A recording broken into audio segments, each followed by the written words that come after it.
A reading from the Book of Numbers.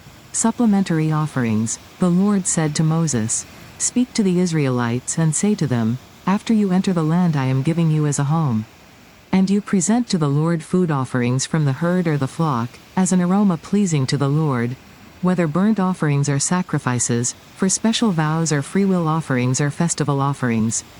Then the person who brings an offering shall present to the Lord a grain offering of 1/10 of an ephah of the finest flour mixed with 1/4 of a hin of olive oil. With each lamb for the burnt offering or the sacrifice, prepare 1/4 of a hin of wine as a drink offering.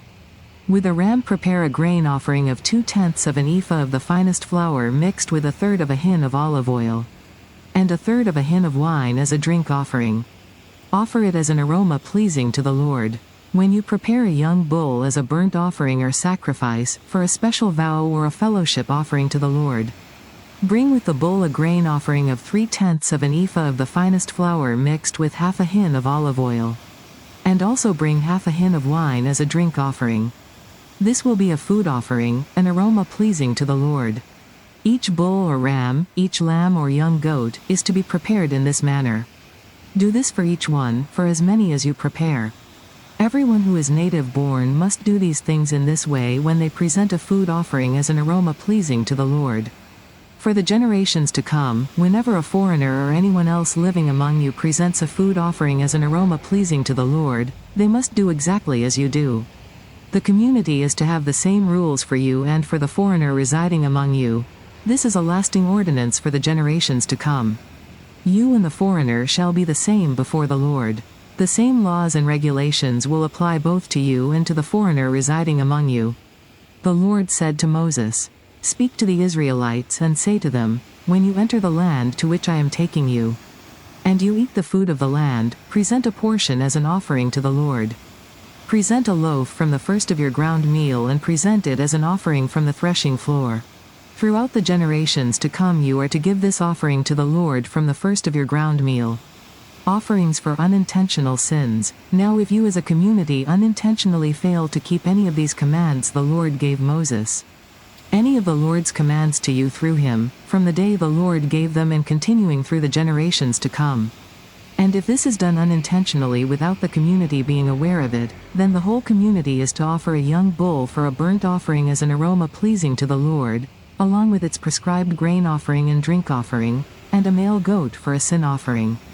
The priest is to make atonement for the whole Israelite community, and they will be forgiven, for it was not intentional and they have presented to the Lord for their wrong a food offering and a sin offering.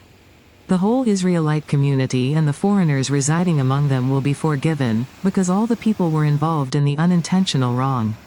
But if just one person sins unintentionally, that person must bring a year-old female goat for a sin offering.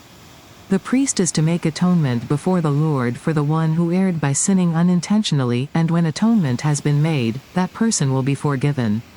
One and the same law applies to everyone who sins unintentionally, whether a native-born Israelite or a foreigner residing among you. But anyone who sins defiantly, whether native-born or foreigner, blasphemes the Lord and must be cut off from the people of Israel.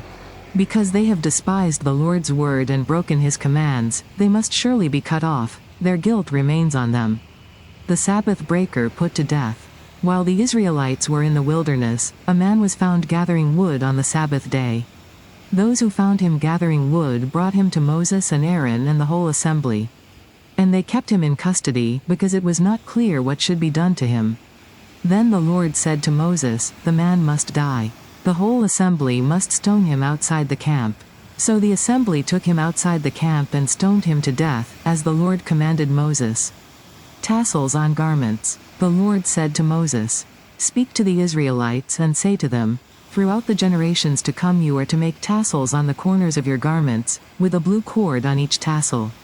You will have these tassels to look at, and so you will remember all the commands of the Lord, that you may obey them and not prostitute yourselves by chasing after the lusts of your own hearts and eyes. Then you will remember to obey all my commands and will be consecrated to your God. I am the Lord your God, who brought you out of Egypt to be your God. I am the Lord your God."